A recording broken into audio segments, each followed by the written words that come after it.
Oh my god, hey! Welcome back to my theatre-themed YouTube channel. If you're meeting me for the first time, my name is Mickey Joe and I am obsessed with all things theatre. And I've been making videos here on YouTube for a little while now, and I used to make more videos like these where I talked about some of my least favourite lyrics in musical theatre, and a couple of those videos got pretty popular, but I haven't really done anything like that in a while, and I feel like I've been getting really serious and just doing like critical discourse and reviewing shows, and while I really enjoy all of that and I like bringing theatre criticism to YouTube, I don't want to lose sight of like the fun that I originally had making YouTube videos, and I feel like maybe I've started taking myself a little bit too seriously. So I thought today we could do something fun and talk about some of the best reprises in musical theatre. Now when I tell you, I have a notes app on my phone that has video ideas, and this video has been on that app for upwards of 2 years. But I just saw a post on social media the other day asking people what was their favourite reprise in musical theatre, and I thought, oh yeah, that was a video I planned to make, let's talk about that. So I'm going to be counting down 15, not 10 because there were too many and I couldn't decide, of what I think are the best reprises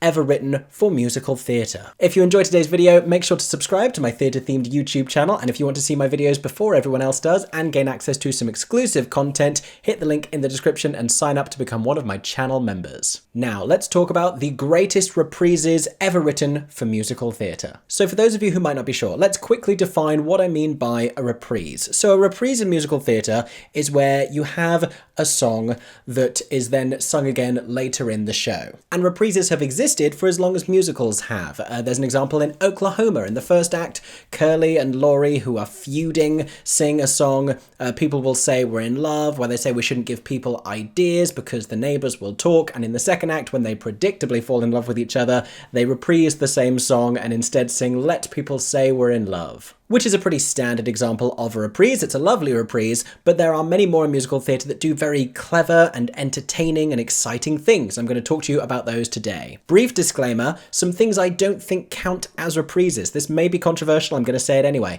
If the reprise comes less than 2 minutes after the original song, and there's no other songs in between those two, I don't think that's a reprise. I think that's just a continuation of the same song. We've had a little bit of a dialogue, we've had a little bit of a break, and then we have repeated the same song. But I don't consider that to necessarily be a fully fledged reprise. An example of this would be Ireland in Legally Blonde, or Ex-Wives in Six. Now they call them reprises on the cast recording simply because they need something to call that track, right?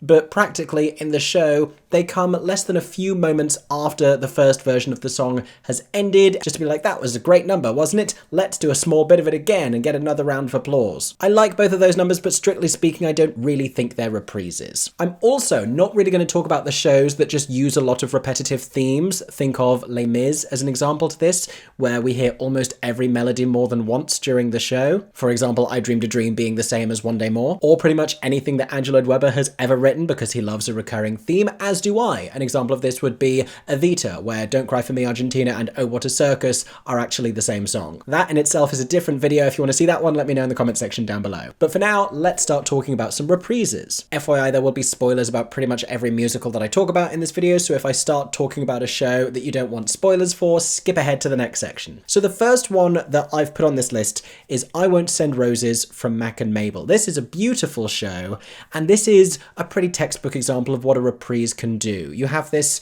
romantic song, albeit a reluctantly romantic song, in the first act where Mack is singing to Mabel, I won't send roses, so don't get your hopes up about some big romance, but of course it's a beautiful love song really. Because what he's saying is, I won't send roses and you deserve roses because you're a beautiful woman. Oh look, we're in love. But sadly this is a love that is not meant to last, and later in the show we get an emotional reprise of this song sung by Mabel. She is reprising the love song that was sung to her, but she is starting with the lyric, Who Needs Roses? Like I said, this is a pretty classic example of a reprise. You have a love song, it's reprised with a sort of a sad slant on it. Small World from Gypsy is another one that does this. This is a sort of a gentle love song that is sung between two characters in the first act, and then Mama Rose reprises it in the second to express her sadness at the ending of this relationship with Herbie. And what's funny to me is, even though this is such a pivotal emotional moment for Rose's character, Small World reprise does not appear in every version of the show. It was in the original Broadway show, show, I believe it was in the film with Roz Russell, and it was restored for the 2003 revival starring Bernadette Peters. Bernadette Peters, who also played Mabel in the original cast of Mack and Mabel. Was it restored just because Bernadette Peters sings a torch song with a vulnerability and a beauty like few other performers? Maybe, but the sad reprise is certainly a very common one. Another similar, albeit slightly more nuanced example of this appears in the show Merrily We Roll Along. Now, Merrily We Roll Along is a very interesting show structurally because rather than having a linear narrative that moves forwards in time, it moves backwards in time, and we start at the end of the story and our characters gradually become younger as the thing progresses. They become less jaded and they repair relationships, and we start to discover things that inform things we'd seen earlier on. One of the best examples of the cleverness of Merrily We Roll Along is the song Not a Day Goes By. We first hear this song in the first act of the show. It's sung by a character named Beth as she and Franklin Shepherd are getting a divorce. And it has these beautiful, poignant and profound lyrics talking about how love endures even though their marriage has crumbled. But that's not where the poignant beauty of it all ends, because Not a Day Goes By gets reprised in the second act of the show when those two characters are getting married, because this happens in reverse. So we see the marriage after we see the divorce. So they're singing it at the altar, hopeful and optimistic, and just when you think this is going to be a happy reprise of the song, we have a third voice introduced to this. So it started as a solo, it became a duet, and now it's a trio. It's a love triangle being revealed because Mary Flynn, one of Franklin Shepherd's best friends who has been by his side throughout the entire show, sings it with him being unable to hear. She sort of sings it in the background longingly as the happy couple marry, and she expresses her deep unrequited love. So this song is devastating both times that it appears, but it's devastating in different ways. It's not, however, the most devastating reprise we've ever heard in a musical. That would go to this next one. So I'm not doing these in any particular order, but this might be the greatest reprise in musical theatre, and it's from the show Rent. So there's a song in the first act, sung by the characters of Collins and Angel, who meet at the beginning of the show and quickly fall in love. The song is called I'll Cover You, and it's just a lovely and charming and upbeat romantic duet between the two men. Unfortunately, Rent is one of those shows where you shouldn't really trust any moment of happiness because their story does not end happily. Many of the characters in this show are living with HIV, and in the second act, Angel's health takes a turn for the worse, and Collins has to reprise the song I'll Cover You at his funeral. Live in my house. Suddenly this lovely and charming throwaway song from the first act that had these lovely harmonies and had this section towards the end where they are swapping between different lines structurally is now just a heartbreaking solo. And this is an example of a reprise that structurally is completely different to the first time we hear it. The song is slowed down, it's soulful, it's free, it's agonizingly staged. And where we have a lot of reprises whose winning quality is the way that they change lyrics, like that first example I told you, I won't send roses to Well Who Needs Roses, here it's heartbreaking because the lyrics stay the same. Collins sings the same lyrics that they sang to each other at the beginning, but had no idea how much reverence they would come to hold. When you're worn out and tired, when your heart has expired, it's honestly so sad. I could tear up just thinking about this song. It has this incredible ending where the other guests at the funeral stand up and join in with him, and they sort of tease the melody of Seasons of Love that layers over the top. Honestly, just the best. Maybe the single best reprise in all of musical theatre. If you don't agree with me, fight me in the comments section. Oh, I've missed saying that. Now for something a little more fun. Let's go to Legally Blonde. Now, while there are plenty of tracks on this show's cast recording that call themselves reprises that I don't think really are reprises, looking at you Ireland, looking at you Sirius, there is one that absolutely is. I am talking about the Legally Blonde reprise remix. And it's the remix part of this that makes it so much fun. Now, the title song Legally Blonde is sung by Elle deep in the second act of the show when Professor Callahan, whose internship she is currently on, makes a move towards her and makes her feel as though she's only been getting these opportunities because of the way that she looks and not because of her legal talent and skill. So she sings this outpouring of sadness that ends as a mini duet between her and Emmett Forrest, who has come to be a friend to her, and there's definitely a romance that's developed between the two two of them, but even he can't convince her to stay. However, when she goes to say an emotional goodbye to her friend Paulette the hairstylist, who should be in the salon but Vivian Kensington, a character that Elle did not like when she first met her because she was the new girlfriend of the ex-boyfriend that Elle was chasing to Harvard. However, Legally Blonde is a great feminist musical that likes to remind you that the man here is the one who is actually a douche, and the women come to be great friends, which is exactly what happens in this song, because Vivian takes that Legally Blonde melody and runs with it with an upbeat remix of the song. If I wasn't already gay when I saw the MTV recording of this show and listened to Kate Shindle singing this song, I would have been shortly afterwards. Legally Blonde!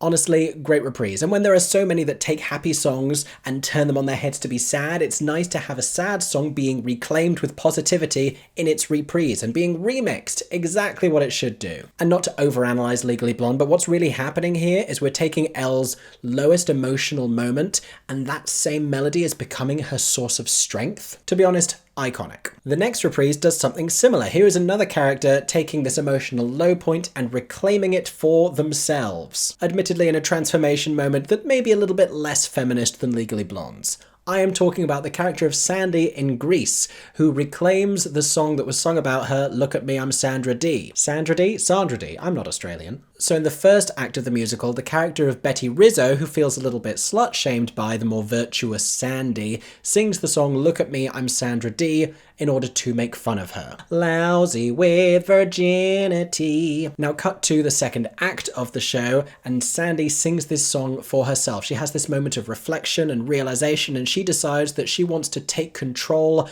of her own sexuality. I guess this is the most positive way I can frame this. Basically, she has this massive makeover and decides to pivot her personality in order to make everyone like her more, including the guy who has been making a lot of sexual advances on her and treating her badly in front of his friends. But Grease is a period piece, and I feel like that's the best ribbon with which to wrap all of that up. And regardless of what you think of that moment of the show, the song itself is fantastic. Again, it slows down the melody. We have look at me, there has to be something more than what they see. Now in the film, you have Olivia Newton-John hearing herself sing this, even though we don't actually see her singing this, but it's her whole inner monologue. And in the stage show, the song is actually a little bit longer. We have a little bit of a reprise of the verse melody as well, and she sings some lovely lyrics in that. She sings, when they criticize or make fun of me, don't they see the tears in my smile? Don't they realize there's just one of me? And it needs to last me a while. Not only that, but the end line of the song gives us another brilliant vocal opportunity. My favourite I've ever heard,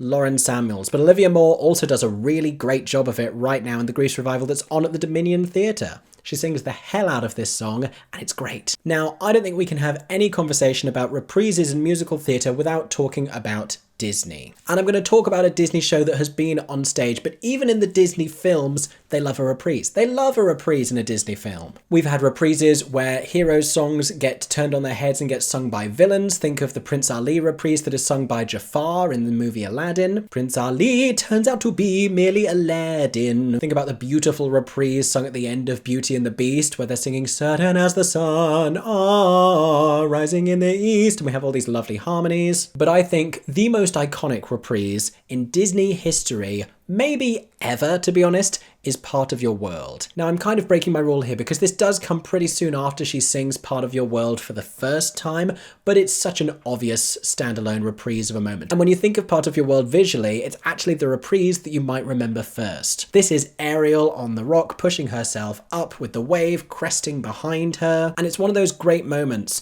where the song finishes the first time round. It's a beautiful I Want song with beautiful music by Alan Menken, lovely lyrics by Howard Ashman, of course, but she's not really fulfilled at the end of that song, and the journey of that song kind of is incomplete until we get to the reprise where she picks it back up and finishes it with a certainty she didn't know that she had until this moment. I don't know when, I don't know how, but I know something's starting right now. Now, I particularly love the stage version of this because of what happens with the melody. And what's great musically about this, and it's the genius of Alan Menken, is the first time she sang the song, it went down on Part of Your World. And in the reprise, she is joyful, she is exuberant, she is euphoric, in fact. She sings, watch and you'll see, someday I'll be part of that world. It's great. It's so good. It's high. It's thrilling. Sierra Boggess did a fantastic job on the original cast recording. You can't not love that. Now, the next show I want to talk to you about is Hairspray. There's a great reprise in Hairspray for the character of Velma von Tussle, who reprises her villain song Miss Baltimore Crabs with a song called Velma's Revenge, which features the iconic politically incorrect line, "You can say I'm a bigot, but it just isn't true. Look, I love Sammy Davis, and he's black and a Jew." Honestly, it's so wrong that it's so right. But that is not my favourite reprise from Hairspray, and that is not the reason I've put Hairspray in this video. My favourite reprise from Hairspray is the Good Morning Baltimore reprise that was cut from the film. So if you've never seen Hairspray on stage, you're about to find out about something. So at the beginning of the show, we know that Tracy Turnblad wakes up in her bed and sings, "Oh, woke up today, feeling the way I always do." And this is very much in keeping with the kind of cutesy, campy way that the show is in its first act. But as this show goes on,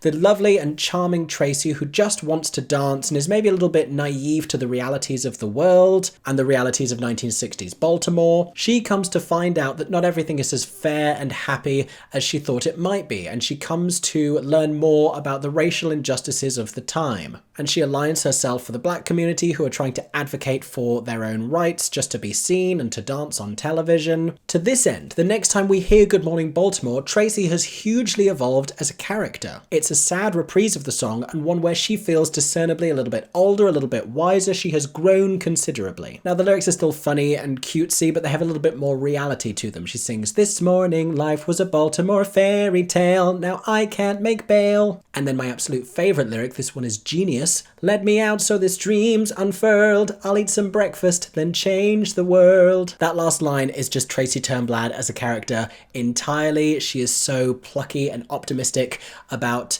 helping to affect change and change the world after eating breakfast. Next up, I want to tell you about another reprise that swaps from the first act to the second and switches gears. Not because it's a slower tempo, not because it's sadder lyrics, but because in the first act it's sung by one character and in the second act it's sung by a different character. The musical is Wicked and the song is "I'm Not That Girl." So with music and lyrics by Stephen Schwartz, we first hear this song in the first act when Elphaba, who is noticing herself becoming attracted to Fiyero, who is currently dating her new best friend Galinda. She's still called Galinda at this point, don't at me. Elphaba sings a song about how a boy like that could never develop feelings for a girl like her. That's not her destiny, that's always going to be Galinda's life. She's the pretty blonde one, and Elphaba is green. Not pretty, but also just very green. Only fast forward to the second act, and Fiyero actually does reciprocate Elphaba's feelings towards him, and when they reunite in the Ozian Palace,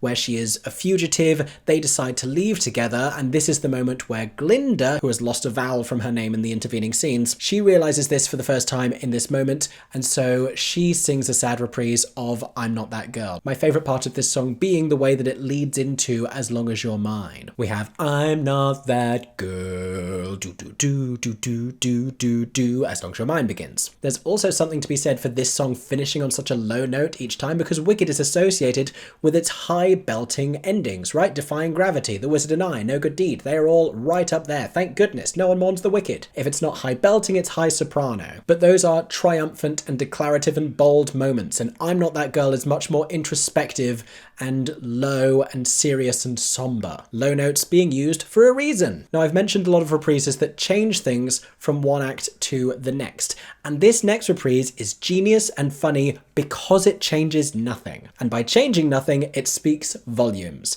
I am talking about Into the Woods, and I am talking about Agony Reprise. Another reprise that was cut from the film, devastatingly, which FYI is just one of the mistakes that they made in adapting Into the Woods from the stage to the screen, but again, that is another video. If you want to hear my rage essay about that one, comment below. But Into the Woods, a musical I believe to be maybe the best musical of all time, written by Stephen Sondheim and James Lapine. The genius of this show is that it unites all of these different fairy tale characters, which means we get these two princes who are brothers, who are each in the woods searching for different maidens. We have Cinderella's prince, who is searching for Cinderella, and Rapunzel's prince, who is searching for Rapunzel. Those are literally the names of their characters. And they are both noblemen, and they have both been raised with manners, but they also have significant egos, because they are both charming and handsome princes. So when they meet in the woods and sing about this, they sort of gently scold and put each other down and try to insist that the agony each one is feeling about not being able to reach the girl that he is searching for is the more superior agony. And they end the song with a rhyming couplet. Agony that can cut like a knife, I must have her to wife. Which is all very well and good.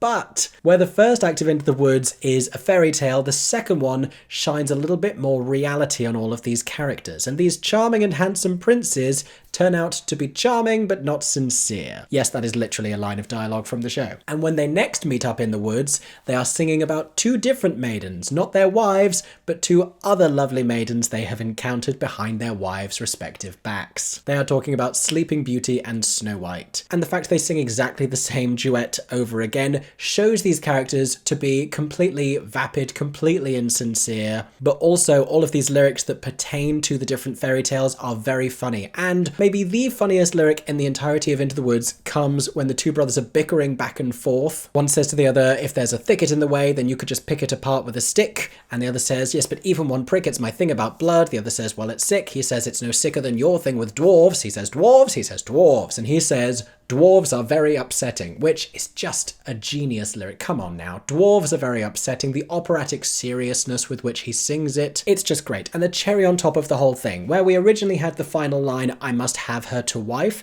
this version of the song ends with, ah well, back to my wife. Next up, I want to talk about Sister Act. This is yet another example of Alan Menken genius, and I will consistently say that Sister Act has a great score. There will always be people, and there were when it first came to the stage, that miss the songs from the film, which yes, the songs in the Sister Act movie are great. However, the songs in the stage version written by Alan Menken and Glenn Slater are also really great. There are some genius lyrics in there. There are some brilliant melodies, and a handful of fantastic reprises, at least 3 that I'm going to tell you about right now. So the show opens with Dolores practicing her nightclub act singing the song Take Me to Heaven. Take me to heaven, take me to ecstasy, ecstasy. And when she teaches the choir of nuns at the convent she is hiding at because she has witnessed her mob boss boyfriend kill somebody, little bit of plot for you there, that is the song that she teaches them to sing when she funks up the whole choir, much to the distress of the very serious and austere Mother Superior. She gets all of these conservative religious nuns singing, I've been thinking about you since receiving your call. And that's funny enough in and of itself, and it's a clever lyric that can just feel like a nightclub number, but then has this slightly religious connotation with Take Me to Heaven. It does the same thing that the film does when she sings My Guy at the beginning of the film that becomes My God when she teaches the nuns to sing it. Also the song I Will Follow Him, she sings that in her nightclub act in the film, and then it becomes the big number at the end that feels distinctly more religious. But that is not the last time that Take Me to Heaven gets reprised in the show, because it also happens right at the end, when the mobsters find Dolores in the convent and they are holding a gun to her head. Mother Superior intervenes to protect Dolores and offers herself to be shot instead, and then all of the other nuns also place themselves in harm's way to protect their sister. And they do this by singing the song Take Me to Heaven. She sings it first when she thinks she's about to get shot, and so she's kneeling on the floor with like no instrumentation beneath her, just singing Take me to heaven, take me to paradise. And the lyrics are twisted yet again because it's now her saying this final prayer when she thinks she's about to get killed. And then you have all of the other nuns stepping in the way, singing a line at a time. Take all my heart and soul, my joy and love, I am ready, sweet Lord above. And then they sing, take me, take me, take me. It's so beautiful. I could cry, honestly, just remembering it. But that's not the only great reprise in this show. There's also a reprise of the song Fabulous Baby. This is the song that Dolores sings at the beginning of the show. She knows that she's going to be a star. Now she reprises this same song later when she's searching for confidence after leaving the convent. But first, Officer Eddie Souther sings it to her. He's an old school friend of hers who has had a crush on her since forever, but he gets nervous and sweaty around her, so she never really paid him the time of day. He sings this song to her where he echoes those same feelings she felt about herself, and he is, I think, the first person in the show to really endorse her the same way she believes in herself. He sings, look how your smile makes the room ignite, look how your voice sets the world alight. It's lovely. It's a very tender reprise of that song. She then carries on with it after he's left the room. Look out Manhattan and Hollywood. But my favourite reprise in Sister Act is the reprise of the song The Life I Never Led. This is first sung by Sister Mary Robert. In the second act, she's singing about all of the things that she's never had the chance to do as a lifelong nun, and she later reprises this song when she is urging the Mother Superior to let them help Dolores when they discover who Dolores really is and that she is in danger. Now, I prefer the way that this was done in the original version of the show, because Dolores, when she leaves, gave Mary Robert some purple boots, some like knee-high sassy boots. But in the original version of the show, when Mother Superior said we mustn't go after Dolores, who wasn't on stage at that point, Sister Mary Robert runs on wearing the purple boots with the wimple. It's a great look. And she declared that she was going to go and help Dolores. She sang the lyrics, "I'm going now, or leaving forever instead. It's time to start living the life I never led." And the melody climbs in the way it didn't in the original ending. Now, in subsequent versions of the show, after the material was revised a little bit, Dolores is on stage for that moment. Sister Mary Robert isn't wearing the boots, which makes me sad, and she sings a slightly convoluted version of the lyric, which is, I think it's something like, "She's staying now, or I'm leaving with her instead." And then she sings, "It's time to start living the life I never..." And then, devastatingly, the beautiful last note gets cut off by a gunshot. I still haven't recovered from seeing the show on tour, not realising that they'd changed that, and having the brilliant Julie Atherton get cut off by a gunshot effect. I'm still not over it. Here is, I think, an underappreciated reprise in the world of musical theatre. So when I mentioned to my boyfriend Aaron that I was going to be making this video, we spent a lot of time arguing back and forth about what the best reprises were. And this is one that he pitched to me. This is from 9 to 5, the Dolly Parton musical, and this is sung by a character called Roz. So even though we have 3 protagonists in 9 to 5 who all agree that their boss is a condescending, misogynist, sexually harassing jerk, Roz is his secretary who has nothing but respect and adoration for the man. Now, audiences of course know the song 9 to 5, which opened the musical. Tumble out of bed and I stumble in the kitchen, pour myself a cup of ambition, yawn and stretch and try to come to life. And they talk about the soul-sucking capitalism that occurs between the hours of 9 and 5. But later in the show, Roz laments the hours between 5 and 9, when she doesn't get to be at work with the man that she loves, and she sings a song called 5 to 9 that lightly reprises the 9 to 5 melody. It's not super obvious, but it is absolutely a reprise. Where the characters at the beginning sang 9 to 5, she sings 5 to 9. And it's another like slow and heartfelt reprise of that melody. She's like da da da da da da. Another fun little Easter egg in this song is that she whispers, "I will always love you."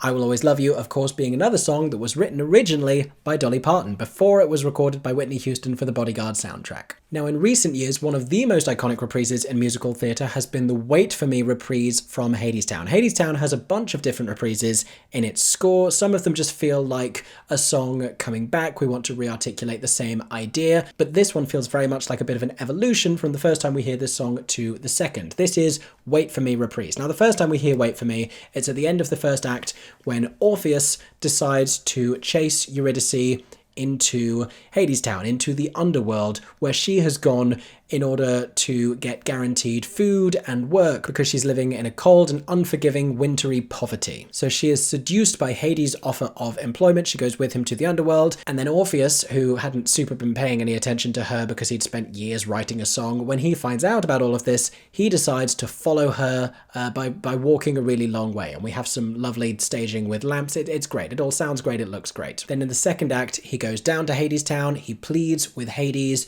who decides in order to save face that he will offer Orpheus the opportunity to save Eurydice from hell, essentially, if he manages to walk out of there in front of her without ever once turning behind to check that she's still following him. He has to trust her implicitly. And while this is happening and while they are walking out together, he sings Wait For Me, and Eurydice gets this great vocal line in it as well. He sings, "Wait for me, I'm coming, wait, I'm coming with you." And she sings, "I'm coming, wait for me, I hear the walls repeating." It's great, and it does one of those things that a really great reprise can do, which is maybe even eclipse the enjoyment of the original number. Like, let me know in the comments, who prefers Wait For Me reprise to the original Wait For Me? I'm curious. Another great recent reprise in musical theatre has been Bad Idea reprise from Waitress. So the song Bad Idea takes place in the first act, where our main protagonist, Jenna Hunterson, begins to have an affair with her doctor, Dr. Pomatter. She is in an abusive and neglectful relationship that she doesn't want to be in. She's not super thrilled about the fact that she is pregnant with his baby, and when Dr. Pomatter shows her kindness and gratitude for the exceptional pies that she keeps bringing him, she finds herself a little bit seduced, and the two of them slip into having an affair at his workplace. And the song Bad Idea is all about how they know that they shouldn't, and it's a bad idea, but they end up doing it anyway. This is also how the first act of the show ends, and then one of the first songs in the second act is Bad Idea Reprise. At this point, we see them super comfortable with the romantic relationship that they have with each other. They've gotten over the fact that it's an affair, but we also get snapshots of the other two waitresses that Jenna works alongside, Dawn and Becky, and the romantic liaisons that they are engaging in. Becky's is an affair, and Dawn's is her budding sexual relationship with the young man that she's recently met, Ogie. But in the original version of the show, it's the staging of this number that makes it so hilarious. We have all three of them on stage together, and Ogie emerges from underneath Dawn's dress, and the two of them are dressed up for a Civil War reenactment because that's something that they do. She's carrying a flag. On the tour, it was a pride flag. It was a Progress pride flag, in fact. He loudly declares the British are coming. Becky's getting spanked with a spatula, I believe. It's all going on. It's absolutely wild, and that's why it's a great number. Now, for the last couple spots, I was really struggling as to what was this really great, huge, epic reprise to put here, and I've settled for something a little bit smaller, but really fulfilling. This is Wicked Little Town from Hedwig and the Angry Inch. So Hedwig and the Angry Inch depicts a gig by a performer named Hedwig, a songwriter whose compositions were stolen by this rising star singer-songwriter Tommy Knossis, who is playing a much bigger venue that can be heard out the stage door. And at several points during the show, Hedwig opens the door and overhears Tommy taking all of the credit for these songs and giving no tribute to Hedwig whatsoever. As Hedwig begins to spiral emotionally, there's this transformative moment at the end of the show where the same performer playing Hedwig plays Tommy Knossis performing at his concert and reprises a song that Hedwig wrote with Tommy called Wicked Little Town. And the lyrics of this song give Hedwig all of the absolution and the acceptance that they need to move on with their life. But it's not a huge, epic song. It's small and subtle. It's very soft rock. It's a haunting melody both times that we hear it, and the way that this fits into the show dramatically makes it really satisfying. After Hedwig has this enormous breakdown, it gives them the satisfaction to be able to end the show on a resolved note and come to terms with everything. And finally, this is one of my favourites. Now, I haven't mentioned any Andrew Lloyd Webber reprises so far, because for the most part, he likes to reuse themes a lot in his shows, and probably the most iconic reprise that he's ever written is the All I Ask of You reprise at the end of Act 1 of Phantom of the Opera. Christine and Raoul sing a beautiful love song, but after it ends, the Phantom has overheard it, and he immediately reprises it, but in a very minor and sad way, because he's like, "What do you mean you're going to run off with this beautiful man you've loved since childhood? Why would you not pick me, the creepy murderer who is years older than you and has been gaslighting you from behind a mirror, pretending that I'm the ghost of your dead dad teaching you how to sing?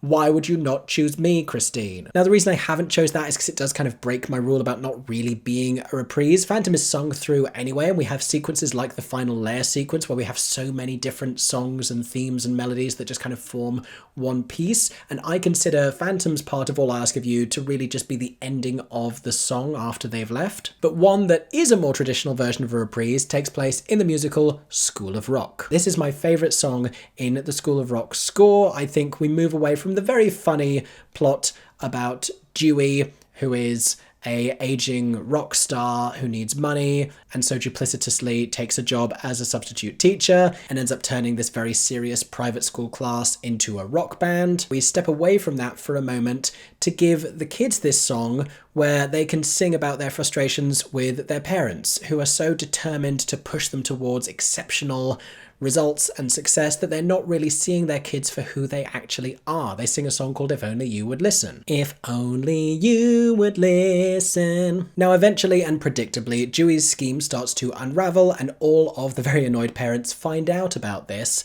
and he is fired from Horace Green. However, the kids decide to take matters into their own hands and they go and seek him out at his apartment. Now, the song is not called If Only You Would Listen Reprise, but that's exactly what it is. It's actually called Act 2, Scene 8, Dewey's Bedroom. I don't know if this is so that when they list the songs in the programme that they don't give this moment away, but it's a beautiful moment where we have this shy student named to Mika, who has come to be one of the singers who has found her voice because of Dewey's encouragement.